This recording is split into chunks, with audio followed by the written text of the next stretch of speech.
Glória a Deus. Vai abrindo a tua Bíblia comigo no livro de Salmo 121. A segunda canção que nós cantamos hoje aqui é uma canção do nosso grupo, que foi feita esses dias. E sexta-feira eu estive lá no salão do Luan cortando o cabelo. Luan é quem ministrou a voz aqui hoje, o violão. E ele compartilhou essa canção comigo. E a hora que ele me compartilhou a canção, ele comentou um pouco a respeito da primeira frase dela. E aquilo começou a ministrar o meu coração e encheu o meu coração. E o Senhor começou a falar comigo a respeito disso. E eu quero falar um pouco sobre isso. Sobre onde estão os nossos olhos. Onde estão os seus olhos? E qual que é a importância de onde os seus olhos estão fixos e projetados? Porque todas as vezes que nós fixamos os olhos no lugar errado, os nossos pés vacilam e tropeçam. Todas as vezes que nós fixamos os olhos em lugares que nós não devemos fixar, a instabilidade do nosso caminhar é visível. Quem aqui nunca trombou em alguém porque estava na rua olhando para o celular e distraído com os olhos no lugar errado e os seus pés vacilaram, você tropeçou, ou você esbarrou em alguém, ou você esbarrou num poste? O que é cômico, mas real. Justamente porque os seus olhos não estavam no lugar que deveriam estar. Os seus olhos estavam focados em um lugar onde os seus olhos não deveriam estar. Então nós podemos trazer isso para uma lei. Se os meus olhos estiverem no lugar inadequado, os meus pés vão vacilar no caminhar. Se os meus olhos não estiverem projetados no lugar certo, eu vou caminhar de forma instável. Eu vou pisar os meus pés em lugares que Deus não gostaria que eu pisasse. Eu vou entrar em lugares que eu não deveria entrar. Por quê? Porque eu não estava atento àquilo que eu estava fazendo. Os meus olhos estavam distraídos com coisas que não deveriam estar. E aí, quando eu entendo que o meu caminhar na vida depende de onde os meus olhos estão fixos, isso faz com que eu tenha que dar maior atenção ainda para esse assunto, para esse entendimento. Porque às vezes os seus pés estão vacilando na vida justamente porque os seus olhos estão posicionados no lugar errado. Às vezes o seu caminhar está vacilando justamente porque você está focado naquilo que não deveria estar. Prestando atenção naquilo que você não deveria estar prestando atenção. E é interessante porque todas as vezes que nós temos problemas na vida, dificuldades na vida, gigantes a serem derrotados, barreiras a serem superadas. Quem já teve isso na vida aqui? Só para mim saber, vamos ver. Todo mundo. Normalmente nós temos a predisposição em focar no problema. E quando os nossos olhos estão focados no problema, automaticamente eles não estão focados no Senhor. Todas as vezes que os nossos olhos se focaram naquilo que nós estamos passando dificuldade, automaticamente eles saíram de Deus. Porque eu não consigo olhar duas coisas ao mesmo tempo. E para olhar na direção certa. E aí o Salmo 121, no versículo 1 e 2, vai dizer o seguinte. Coloca para mim, por favor. Levanto meus olhos para os montes e pergunto: de onde me vem o socorro? O meu socorro vem do Senhor que fez os céus e a terra. O que o salmista está dizendo? Olha, eu olho para o tamanho da montanha que eu tenho que superar. E quando eu olho o tamanho dessa montanha, eu pergunto: meu Deus. Só que ao mesmo tempo que o salmista foca no monte, no problema, naquilo a ser transposto, naquilo que ele tem que ultrapassar, naquilo que ele tem que transpor, automaticamente os olhos dele se voltam para o lugar certo. Então ele eleva os olhos para o problema, mas quando ele eleva os olhos para o problema, ele já tira os olhos do problema e diz: de onde vai vir o socorro para mim? E ele coloca os olhos dele no Senhor e diz: o meu socorro vem do Senhor que fez os céus e a terra. Sabe o que é isso? É um ensinamento a respeito de aonde eu tenho que estar focado quando uma grande montanha se coloca na minha frente. Quando um grande monte se levanta, quando um grande problema se coloca, quando algo muito grande se coloca na nossa frente, a nossa tendência é ficar olhando para o monte. E aí a nossa ação natural, normalmente, é tentar entender por onde, entender como, entender por quê. Quem aqui já passou por uma dificuldade, não precisa levantar a mão não, porque quase todo mundo, passou por uma dificuldade, e quando estava no meio da dificuldade, quis entender qual foi a razão daquilo estar acontecendo. E aí você fica totalmente focado no problema. Deus, por que isso está acontecendo? Deus, eu não plantei isso. Deus, e aí você fica focado, andando ao redor de um problema, e você fica com seus olhos ali. E automaticamente, quando você fica com seus olhos ali, você vai tentar, de forma humana, encontrar uma solução para o teu problema, encontrar uma maneira de transpor os montes, encontrar uma maneira, a sua maneira, a maneira humana de vencer aquela adversidade. E aí, se você é movido mais pela razão, você vai olhar para aquela montanha e vai querer entender por quê, e você vai querer traçar uma rota de saída, e você vai querer criar um contorno ou criar um túnel, mas você de alguma forma quer chegar do outro lado. Se você é mais emocional, você vai olhar para aquela montanha e você vai falar: ó céus, ó terra, não dá para mim. E você vai virar as costas para aquela montanha e vai desistir do lugar que Deus gostaria de te levar, que é do outro lado. Porque aquilo vai ser muito grande para você, aquilo vai ser intransponível para você. Mas hoje eu quero te dizer que você não vai sair daqui sem transpor em fé aquilo que Deus quer que você venha ultrapassar, aquilo que Deus quer que você venha vencer, aquilo que Deus quer que você venha ir além. Pastor, é que você não sabe o quanto está difícil. Eu posso não saber o quanto está difícil para você, mas eu sei o que é viver coisas difíceis. Eu posso não saber a dor que você está sentindo, mas eu sei o que é viver com dor. Eu posso não saber o que você está vivendo agora, mas eu posso te dizer que a minha vida já teve muitos montes a serem superados. E eu vou te falar uma coisa: você não vai morrer não. E eu vou te falar mais uma coisa: você vai sair muito melhor do que você imaginava, se você colocar os seus olhos no lugar certo. Ou você olha para o Senhor e mantém seus olhos fixos nele, ou você olha na direção certa e entende que a sua solução, a sua vida, a sua vitória, a sua estratégia, o seu plano, tudo o que você tem para fazer está nele. Ou você vai continuar focado na montanha e desesperado para tentar achar um jeito para chegar no outro lugar. E às vezes você chega do outro lado com as suas forças. Só que eu vou te falar uma coisa: escalar montanhas é terrivelmente cansativo. E às vezes a tua vida está pesada desse jeito porque você está escalando por conta. Às vezes você está se sentindo tão cansado, tão pesado, tão fadigado. Por quê? Porque você está tentando com as suas próprias forças chegar do outro lado.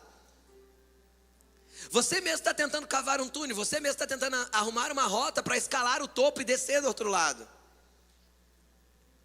Só que isso é difícil, é um trabalho árduo, é cansativo, é desgastante.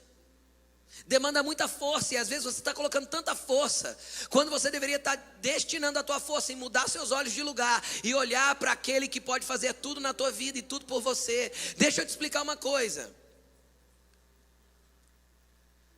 Salmo, a Laine me cantou ele de manhã, eu já esqueci de novo, acho que é Salmo 22. É isso aí, a Laine vai falar ali de novo para mim. Tem um salmo que o salmista diz assim: olha, os montes são como cera na presença do Senhor. Salmo 97, 5. Pode projetar para mim no telão. Olha lá. Eu não anotei esse versículo, precisa anotar. Salmo 97, 5. Os montes se derretem como cera diante do Senhor, diante do soberano de toda a terra. Então, ou eu fico lutando para atravessar o monte, ou eu volto os meus olhos para o Senhor e espero que Ele faça o monte derreter. Porque aquilo que era duro antes, agora eu passo como num lugar plano. Porque aquilo que era uma montanha para mim, para Deus, é apenas cera. Os seus olhos de fogo derretem. E vai virar um plano para você. Vai virar uma planície para você atravessar. Quando você mudar os seus olhos de lugar, tira os seus olhos do problema e coloque seus olhos no Senhor. Tire os seus olhos do problema e coloque seus olhos na missão que Ele te deu para fazer. Tire seus olhos do problema e coloque seus olhos na promessa. Porque se Ele deu a promessa, Ele vai cumprir. Pastor, e por que os montes surgem? Para te deixar pronto para alcançar a promessa que está do outro lado da montanha. Entende?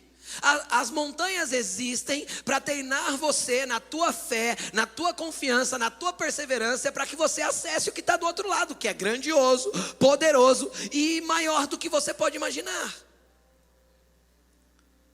Só que nós somos muito bons em usar a nossa sabedoria para tentar criar caminhos que nos levam para os lugares que a gente quer.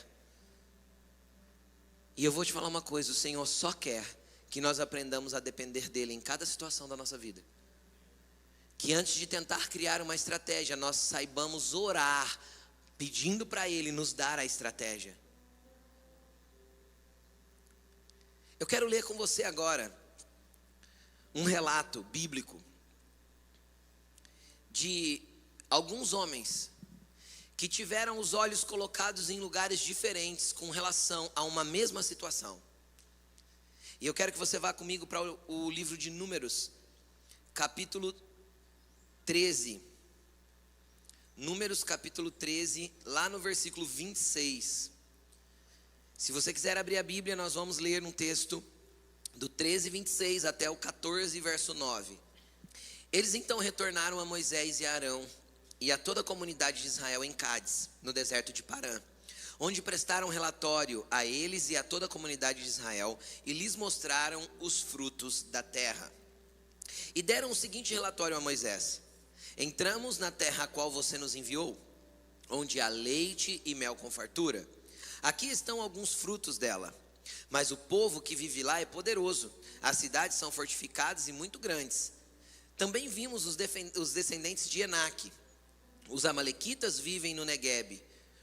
Os hititas, os jebuseus e os amorreus vivem na região montanhosa. Os cananeus vivem perto do mar, junto ao Jordão. Então Calebe fez calar o povo perante Moisés e disse: subamos e tomemos posse da terra, é certo que venceremos. Mas os homens que tinham ido com ele disseram: não podemos atacar aquele povo, é mais forte do que nós. E eles espalharam entre os israelitas um relatório negativo acerca daquela terra. Disseram: a terra para a qual fomos em missão de reconhecimento devora os que nela vivem. Todos os que vimos são de grande estatura. Vimos também os gigantes, os descendentes de Enaque, diante de quem parecíamos gafanhotos, a nós e a eles.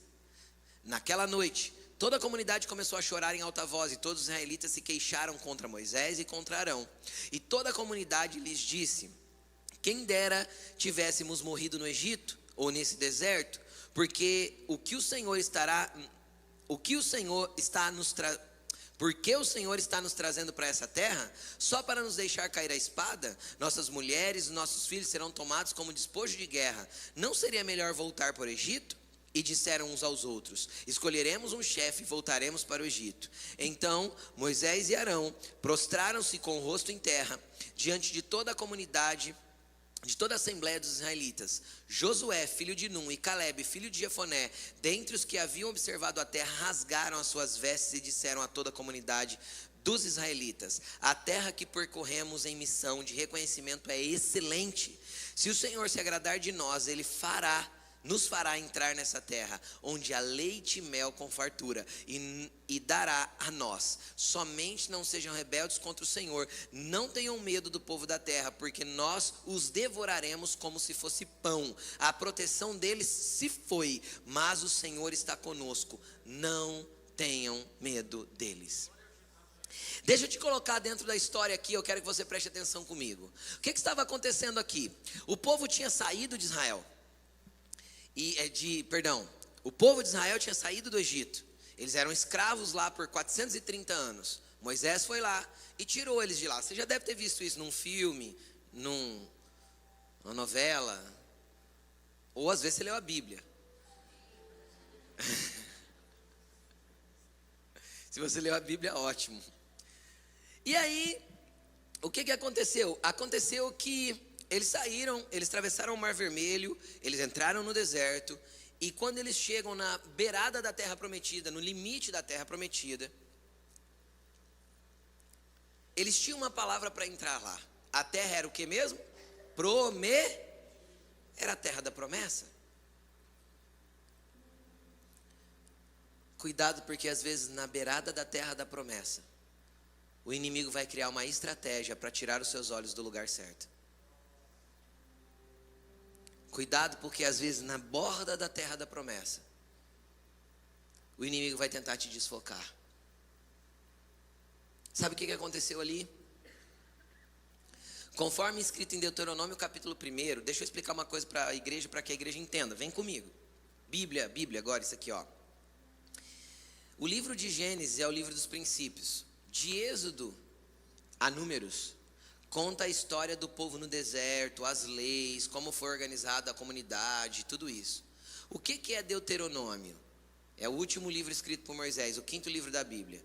A palavra Deuteronômio, essa palavra estranha, né, Deuteronônimo, a palavra Deuteronômio significa repetição da lei.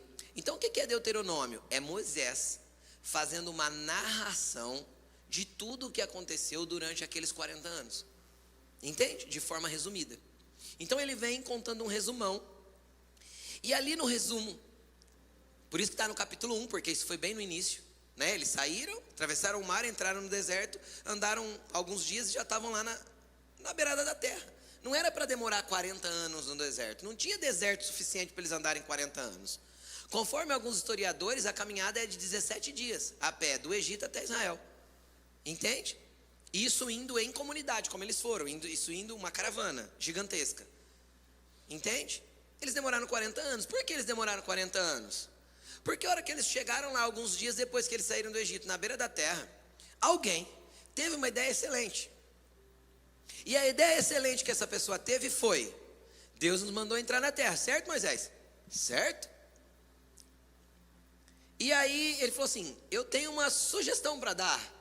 E Moisés disse: estou só contextualizando, isso não está escrito, tá bom? Estou só inventando uma narrativa, tá? Para você entender o que eu quero dizer. Qual que é a ideia? Ele falou assim: vamos mandar alguns espias.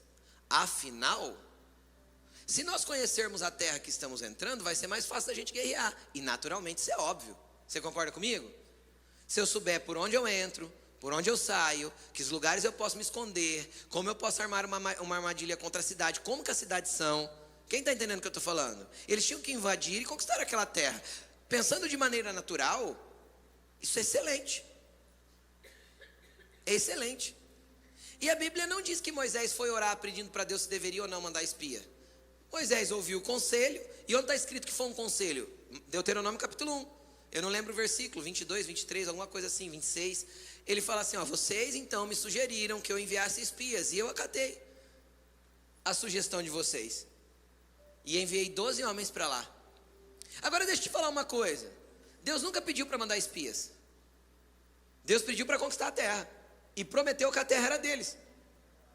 Espiar a terra foi uma estratégia humana. Foi tirar os olhos do Senhor e colocar os olhos na terra. Foi mudar o foco.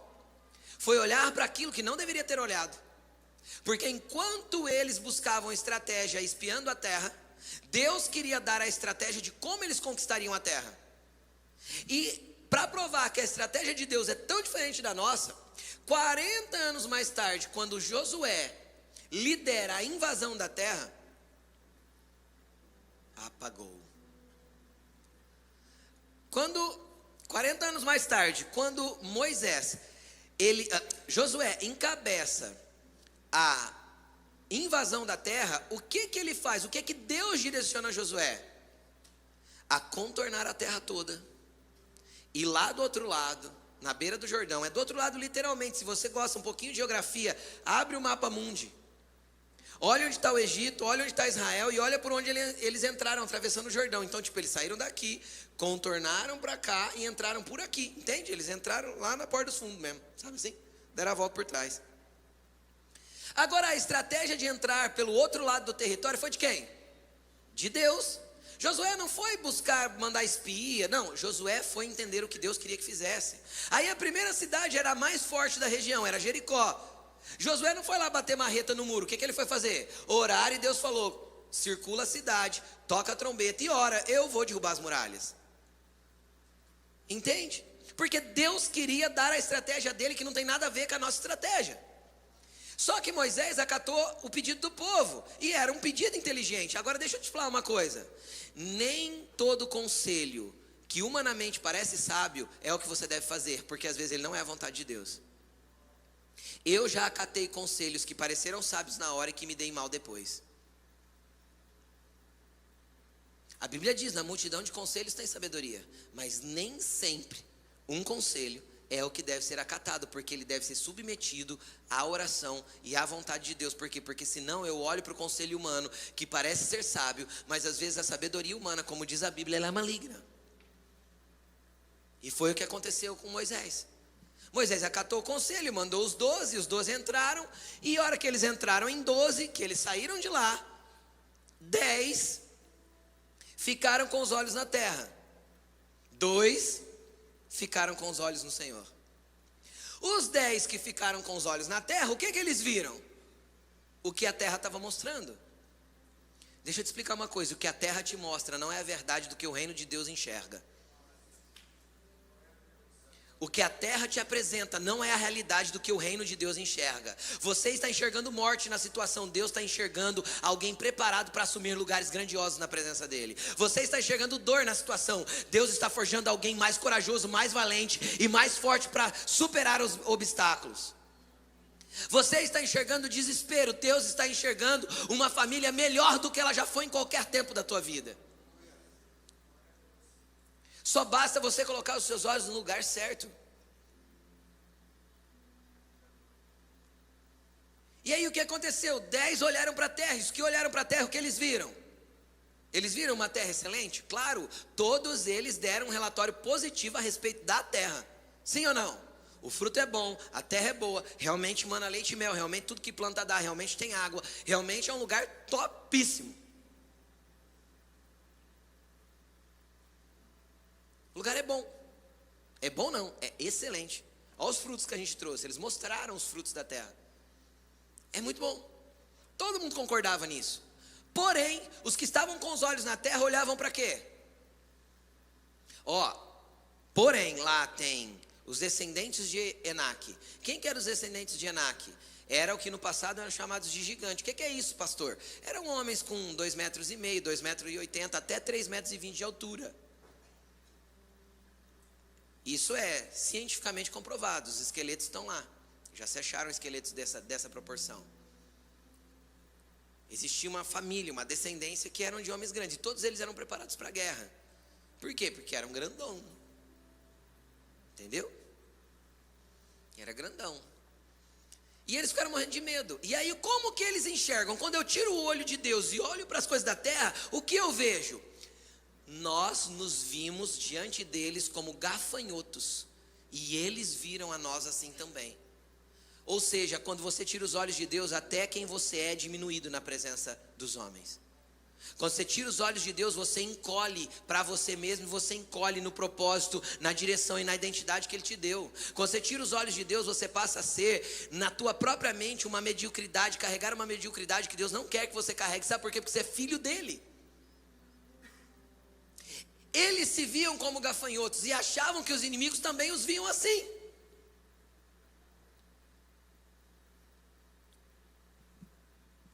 Por quê? Porque eles tiraram os olhos do Senhor e focaram nas coisas da terra. A terra devora os que lá vivem. Ou exagero. Só que tinha 2 caras que ficaram com os olhos no Senhor. E eles faziam todo mundo ficar quieto e falar, vamos subir, vamos entrar. Por quê? Porque o Senhor está conosco e não está com eles. Porque eles estão desprotegidos e nós protegidos. Porque tem uma promessa. E deixa eu te falar uma coisa. Se tem uma promessa de Deus, não precisa ter mais nada. Entende? Se tem uma palavra de ordem de Deus para você se mover em alguma coisa, nada mais você precisa ter. Como assim, pastor? Não precisa ter mais nada. É só você avançar em direção à palavra que Deus te deu. Porque o resto Deus vai prover. Se tem uma palavra de Deus, tem provisão. Se tem uma palavra de Deus, tem recurso. Se tem uma palavra de Deus, tem portas abertas. Se tem uma palavra de Deus, tem caminhos abertos. É só você caminhar sob a palavra de Deus. Agora tem uma coisa. Durante o período entre o que Deus te prometeu e a concretização da promessa, existe um momento de preparação de quem nós somos. O que estava acontecendo com aquela geração que saiu do Egito? Vem comigo. Eles saíram do Egito e o que eles eram no Egito? Escravos. Então eles saíram do Egito com uma identidade. Qual que era a identidade deles no Egito? Escravos. Deus não podia colocar escravos naquela terra, porque escravo tem mente de escravo. Escravo tem atitude de escravo. Escravo tem posicionamento de só receber ordens e só executar o que lhe foi mandado. Escravo não tem mente de governo, nem entendimento de senhorio. Então existem coisas que tem que mudar na nossa mente antes que Deus nos coloque no lugar da promessa. Porque senão a gente vai ter uma atitude de escravo, uma mentalidade de escravo, e não uma mentalidade de governo, de reino, de estar no lugar que Deus nos colocou. Então eles saíram de lá com a mente de escravo. E naqueles, 20, 25, 30, 40 dias, eu não sei, a Bíblia não conta quanto tempo se passou, mas foi pouco. Por quê? Porque eles chegaram no mar, atravessaram o mar, celebraram. Teve o encontro do Senhor com eles no pé do Monte Sinai, demorou algum tempo, ali eu não sei quanto, e eles já se direcionaram para lá, 30 dias, 40, 60, 3 meses, foi pouco tempo. Nesse período, o que não havia mudado dentro deles? A mentalidade. Eles não conseguiram tirar os olhos da terra, porque o clamor deles lá no Egito, para Deus libertar eles, era por causa do que eles estavam vivendo na terra. Deus falou assim para Moisés: o clamor deles chegou até mim, eles estão sofrendo, vou tirar eles de lá. Então eles estavam clamando, olhando para baixo. Só que eles queriam entrar na terra prometida ainda olhando para baixo. Então quando a dor está muito grande, você clama, olhando para a tua dor. Mas a hora que a tua dor é aliviada, você precisa erguer seus olhos e ver o Senhor. Porque se você não vê o Senhor, você vai continuar orbitando ao redor da tua dor. E você vai ser uma vítima daquilo que você viveu. Deus não te quer assim. É hora de avançar para as promessas, é hora de avançar para as palavras que você carrega. É hora de avançar para os lugares que Ele te prometeu. Então eles entraram lá com uma mentalidade de escravo, com uma mente de escravo e com o olho no problema, igualzinho era o olho deles no Egito. O olhar deles ainda estava focado na dor. Então entre a promessa e o cumprimento dela existe o teu treinamento. Você estar pronto para cada promessa que Ele te deu. E você precisa trazer isso à existência. Aí existem coisas que eu preciso fazer. Existem coisas que eu tenho que me colocar na disposição de Deus. Ai, pastor, Deus já me deu várias vezes promessa de que eu vou ser um missionário, vou pregar em tal país, legal. Você fala inglês? Porque senão você nunca vai sair do Brasil. Deus não pode te enviar. Ai, Deus me deu uma promessa de que Ele vai me dar uma empresa, que Ele vai me dar isso, que Ele vai me dar aquilo. Eu sei. Você já começou a comprar os enfeites da mesa do seu escritório, da sala do chefe? Pastor, eu nem a empresa tenho, nem escrito. Então, querido, mas você vai começar a chamar a existência aquilo que não é como se já fosse. Aquilo que dá para você adquirir, você já adquire. Já compra o computador de chefe, já compra a cadeira de chefe, já engravida, muda a mentalidade. Sai da mentalidade de escassez e entra para uma mentalidade de governo. O maior problema da pobreza não está na falta de dinheiro. O maior problema da pobreza está na mentalidade pobre. Uma mentalidade pobre é sempre escassa e sempre pedinte. Quando você transicionar a sua mentalidade de uma mentalidade de escassez para uma mentalidade de doador, então você vai sair da escassez. Porque tem que mudar aqui primeiro. Pastor, mas eu não tenho para doar. Às vezes você não tem muito. Mas você precisa sair de um lugar de ser provido para prover. mesmo tendo pouco. Então você muda o entendimento daquilo que Deus vai fazer na sua vida, porque se você é fiel no pouco, Ele te coloca no muito. Então existem coisas que tem que transicionar dentro de nós, existe uma esfera que tem que mudar aqui dentro, isso é pelo Espírito. Quando os seus olhos estiverem focados em Deus e na promessa que Ele te deu, enquanto você estiver, o monte, o gigante, eu sou um gafanhoto, você vai continuar gafanhoto. E gafanhoto morre no deserto. Então o que Deus fez? Deus teve que deixar aquela geração morrer. E não é brincadeira, é isso mesmo. Todos os homens que saíram do Egito com mais de 20 anos morreram no deserto. Só Josué e Caleb entraram na terra prometida. Que tinham mais de 20 e entraram na terra prometida. Só os dois. Caleb era um jovenzinho de 85 anos quando entrou na terra prometida. Aí olha o que é a mentalidade de alguém que olha para Deus. Moisés tinha prometido para ele uma região em específico, para Caleb, por causa da atitude dele. Ele chega em Josué e fala assim: Josué, Moisés me prometeu tal região, eu tenho a mesma força e a mesmo vigor de 40 anos atrás. Tinha nada, só que a mentalidade dele era boa. Quem está entendendo o que eu estou falando? Ele confiava no Deus que prometeu. Entende? É fato que um senhor de 85 não é igual a um homem de 45. Você concorda comigo? Eu tenho a mesma força e o mesmo vigor, pode deixar comigo que eu expulso os inimigos que tem lá, porque a terra é minha. Josué olhou para ele e acho que pensou assim: eita velho arretado. Josué olhou para ele e falou assim: vai que a terra é tua. Ele foi junto com os filhos, limpou a terra e pegou a terra para ele. Por quê? Porque a mentalidade de Caleb já era pronta para herdar a terra prometida 40 anos antes. Quando ele entrou, ele falou: opa, é meu. Não interessa quantos anos eu tenho. Porque a mentalidade dele já era de governo, a mentalidade dele já era de reino, a mentalidade dele ainda já era de os olhos fixos no Senhor. O Senhor me deu a terra, se é minha, é minha. Ai pastor, mas já passou tanto tempo, passou mais do que Caleb, 40 anos? Passou mais do que Abraão, 25 para ter um filho? Passou mais do que Davi, 17 anos para chegar no trono? Será que passou tanto assim? Ou será que a gente deixou de crer porque o tempo passou e a gente não se preparou para chegar no lugar que tínhamos que chegar? Porque a gente desistiu da promessa porque a gente achou que era muito intransponível. Olhou para os gafanhotinhos aqui e falou: não, esse gafanhoto aqui não pode não. Deus quer levar o teu nível de fé a partir de onde você coloca os olhos. Que os seus olhos estejam focados no Senhor todos os dias da sua vida. Há promessas para você. Não desista. Há promessas para você, não pare. Há promessas para você, se prepare. A terra está lá. O que tem que mudar aqui. Tem que mudar o posicionamento, tem que mudar o entendimento, tem que mudar o foco, tem que mudar o entendimento de que quem prometeu é fiel para cumprir. Ah, mas os montes são grandes.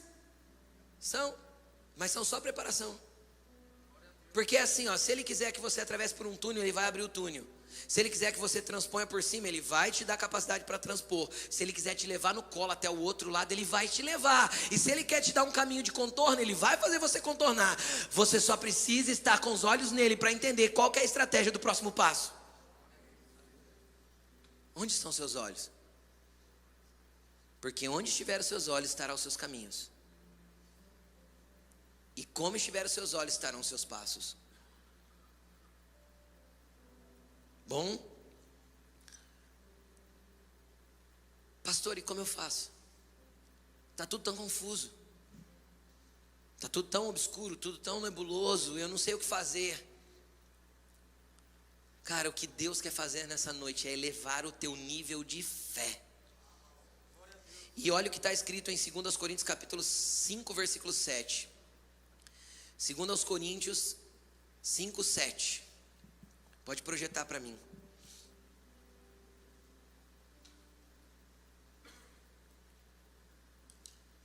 Esse versículo a gente pode decorar, né? Porque vivemos por e não pelo que vemos.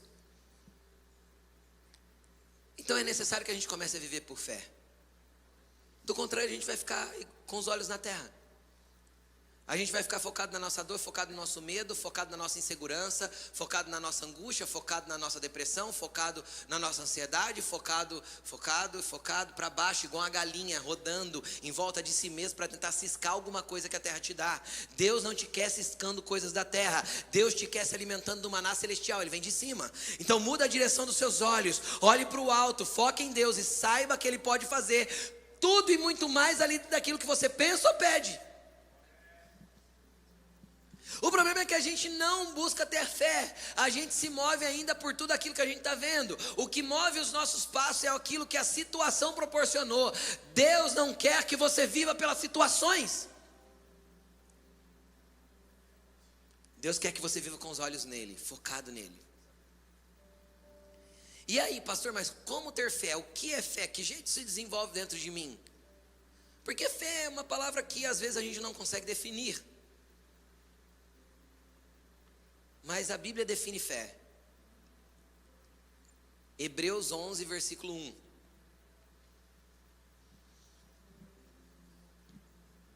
Hebreus 11, 1. Ora, a fé é a certeza daquilo que esperamos e a prova das coisas que não vemos. Agora, o que é provar aquilo que a gente ainda não vê? Quando a gente foi na escola, lá no 2º ano do ensino fundamental, você aprendeu conta de mais, adição. Quem aprendeu isso aqui? Muitos já esqueceram, né? Mas tá lá nas matérias da matemática. Aí quando você fazia no caderno uma conta de mais, não sei se é assim atualmente, né? Se é que as crianças aprendem isso hoje, mas no meu tempo, quando você fazia uma conta de mais e você terminava e você estava incerto quanto ao resultado, você ia perguntar para a professora assim, tá certo? Ela costumava dizer assim, faz a prova. E como você fazia a prova? Você pegava aquela conta e fazia ela ao contrário. Você fazia uma conta de menos, então você tirava a prova de que a tua conta de mais estava certo. Se a fé é a prova daquilo que eu ainda não vejo, significa que eu tenho certeza que aquilo que eu estou fazendo, focado em Deus, está certo. Entende? Então a fé é ter certeza que o que Deus disse, Deus disse. A fé é ter certeza daquilo que está escrito, está escrito. E se está escrito é para mim. Por quê? Porque eu sou herdeiro, porque eu sou filho, porque as promessas de Deus são para mim, é para você. Então você tem certeza de que aquilo vai acontecer. Pastor, mas quanto tempo vai demorar? Não sei. Como eu já disse aqui, para os israelitas 40 anos, para Abraão 25 anos, para Davi 17 anos, para José no Egito 17 anos. Pastor do céu, vai demorar muito. Toda demora é resultado das minhas respostas diante da promessa. Entende? Por que a promessa demora? Porque eu não fico pronto para ela. Porque eu não respondo para o Senhor com os olhos nele do jeito que ele gostaria que eu respondesse. Então vai se alongando o tempo. Deus não mudou de ideia. Deus não muda plano. Deus não volta atrás no que disse. Porque ele não é homem para que minta, nem filho do homem para que se arrependa. Então ele não volta atrás. Quem volta atrás sou eu. Entende? Eu volto atrás, eu desisto, eu fraquejo na fé, eu penso que Deus não vai fazer, eu desisto da igreja, eu desisto de tudo, eu vou largando as coisas. E a minha vida não passa de um monte de desistência. Deixa eu te falar uma coisa. As conquistas são daqueles que perseveram. As conquistas são daqueles que continuam, principalmente se você continua focado em Deus e na promessa que Ele te deu. Não tem como dar errado. Pode passar o tempo que for, você pode ser duro o tanto que for, Deus te amolece, cara. Deus é bom em amolecer. Gente, sabe o que é interessante? Flexível se dobra, rígido quebra. Se Deus precisar te quebrar para te tornar flexível, Ele vai te quebrar. Ele só quer que você acesse a terra da promessa. Você consegue entender isso? Ele só quer que você chegue no lugar que Ele te prometeu. Ele só quer fazer na tua vida a exatidão do que Ele disse que você deve ser e se tornar. Há uma fé viva para você. Há uma fé que vai instigar o teu coração a caminhar na direção que Deus tem para você. Ela está disponível nessa noite, porque a fé também é um dom do Espírito. Ela está disponível nessa noite, é só você se colocar numa posição de receber. Existe o dom da fé. 1 Coríntios capítulo 12 diz que a fé é um dom. E por que a gente nunca busca isso no Espírito Santo? Se os dons é para serem buscados, por que a gente não ora, Senhor, me dá o dom da fé? Existem porções de fé. O apóstolo Paulo diz em Romanos capítulo 12 que Deus distribuiu os dons conforme a porção de fé de cada um. Então por que as minhas porções são menores, pastor? Às vezes está faltando você se lançar nos pés do Senhor e focar os seus olhos nele e esperar que Ele faça. A sua fé não cresce justamente porque você ora hoje e faz do teu jeito amanhã. Você ora hoje e espia a terra amanhã. Você ora hoje e cria um caminho que você quer criar amanhã. Você pede hoje e não espera acontecer. Você vai e age com a tua mão. Você não tem paciência para esperar Deus agir, te dá a direção, te dá a forma de conquistar. Nós não esperamos, por quê? Porque a gente é a geração do imediatismo. Tudo tem que ser para hoje. Nós somos a geração do imediatismo, nós somos a geração da comparação. E aí a gente compara a nossa vida com a vida do outro na rede social, com a bênção que o outro está recebendo, com a conquista que o outro está tendo. Deixa eu te falar, você não deve comparar a sua vida com ninguém, porque o que Deus deu para você, deu para você e não deu para outro. E o que Deus deu para o outro e não deu para você. E ponto, esteja satisfeito com aquilo que Deus determinou para a tua vida, fique com os olhos nele. Se você quer fazer qualquer tipo de comparação, compare-se com você mesmo. Se o você de ontem não é inferior ao você de hoje, tem alguma coisa que tem que mudar na tua vida. Se tem alguma comparação que você tem que fazer, faça com você mesmo. O você de amanhã precisa ser melhor que o você de hoje. Se você olha para um ano atrás e você está igualzinho, isso significa que você não está mudando. E isso é um problema, porque você não está sendo preparado para acessar a terra prometida. Porque nada vai ser novo na tua vida se você não se fizer de novo. E só Deus pode te reconstruir e te fazer de novo. Só que a sua vida é cheia de comparações. Ai, porque o fulano, ai, porque o Beltrano, ai, porque o monte, ai, porque o gigante, ai, porque o gafanhoto, ai, porque, e para disso. Levante seus olhos e diz: eu sei em quem tenho crido, e estou bem certo que é poderoso para fazer tudo e muito mais além daquilo que eu penso ou peço, segundo o bom propósito da sua vontade. E ponto. Não está tudo do jeito que eu queria? Não está. Não está tudo da forma que eu desejaria? Não está. Mas eu não preciso fazer da minha forma, porque se Deus estiver fazendo da forma dele, eu estou satisfeito com a vontade dele para mim.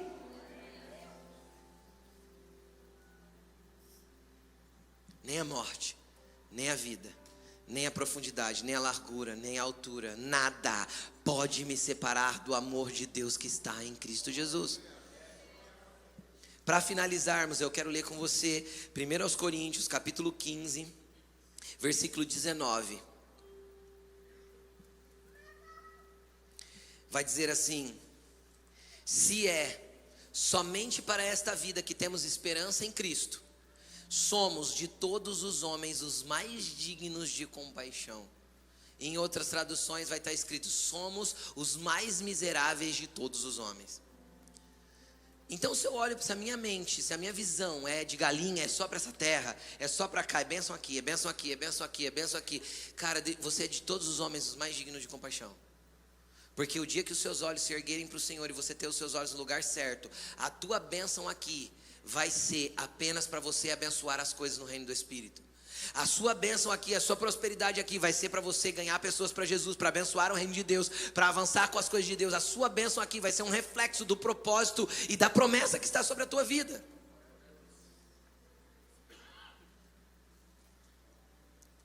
Existem homens que foram chamados para estar aqui em cima de um púlpito, existem outros que foram chamados para empreender, para gerar recursos. Agora, ele vai te dar os recursos para quê? Para você ficar rodando ao redor do teu próprio umbigo, adquirindo, para o dia que você morrer, seus filhos brigarem por causa da tua herança? Não, Deus te dá recursos para que você invista no reino de Deus, para que o teu propósito se cumpra a partir do que Ele entregou nas suas mãos. Isso é fato. Seus talentos, suas habilidades, seus recursos, a inteligência que Ele te deu, as estratégias que Ele te deu, precisam abençoar o reino de Deus. E isso é a vontade de Deus para todos os homens. O problema é que você não para orar e para perguntar a Deus: como o Senhor quer me usar para o teu reino? Deus, como o Senhor pode me usar dentro dos ambientes que eu já estou inserido? Por quê? Porque os seus olhos ficam nas coisas da terra. Você vai trabalhar distraído, focado só em volta daquilo que você tem que fazer aqui. Há muito mais para Deus fazer através de você. Há muito mais. E Ele vai fazer. É só você perguntar: Deus, como o Senhor quer me usar lá na escola que eu estou? Eu não estudo naquela escola à toa. Como o Senhor quer me usar na minha sala de faculdade? Eu não estudo naquela faculdade à toa. Só fique com seus olhos nele. Tem uma promessa grandiosa para você. Mas hoje Ele quer te dar uma porção nova de fé, para que você saia desse lugar de mediocridade e entre no lugar que Ele tem para a tua vida, em nome de Jesus. E eu quero te convidar a se colocar de pé nessa hora. O Espírito Santo está aqui. E Ele pode te dar o dom de fé. Ele pode aumentar a sua porção de fé. Ele pode mudar o foco dos seus olhos. Onde estão os seus olhos? Onde eles estão focados? Onde eles estão colocados? Os seus olhos determinam os seus passos. Aquilo que você enxerga determina o que você vive. Então, se você olha através do Senhor, você vai viver a exatidão da vontade do Senhor para você. Então mude os seus olhos de lugar nessa noite. Coloque seus olhos nele. Coloque seu foco nele. Mire na direção do Senhor e comece a falar: Senhor, eu quero que a minha vida faça sentido. Eu não quero ser alguém que fica girando num deserto a vida toda para morrer por lá, sem acessar aquilo que o Senhor prometeu para mim. Eu não quero ser alguém que fica girando ao redor de uma cadeia de montanhas, porque foi isso que o povo israelita ficou fazendo durante 40 anos. Porque eles precisaram morrer lá, para que uma nova geração com uma nova mentalidade assumisse a promessa que era deles. Será que você pode falar para o Senhor: Senhor, eu não quero deixar uma promessa para os meus filhos, eu quero deixar um legado? Porque você pode deixar a promessa e seus filhos assumirem aquilo que Deus te deu, mas você pode deixar um legado para que eles continuem construindo aquilo que você já começou a construir. O que você quer viver em Deus? Onde são os seus olhos? Levante seus olhos, veja o tamanho da montanha. É grande, mas o teu socorro não está lá. Não está lá. O seu socorro está no Senhor que fez os céus e a terra. Ele é dono dos céus, Ele é dono da terra, Ele é dono da tua vida, Ele é dono da tua existência, Ele é Senhor de todas as coisas. O seu socorro está no Senhor que fez os céus e a terra. Então mira os seus olhos no Senhor agora. Volte os seus olhos para Ele e foque naquilo que Deus tem para você. O Senhor vai derramar porções de fé nessa noite. Só você que deseja, busque como você nunca buscou. Fala para o Senhor: Senhor, eu preciso de fé para superar essa situação. Eu preciso de fé para soltar, tirar os olhos do monte e colocar os olhos no Senhor. Começa a falar com Ele agora.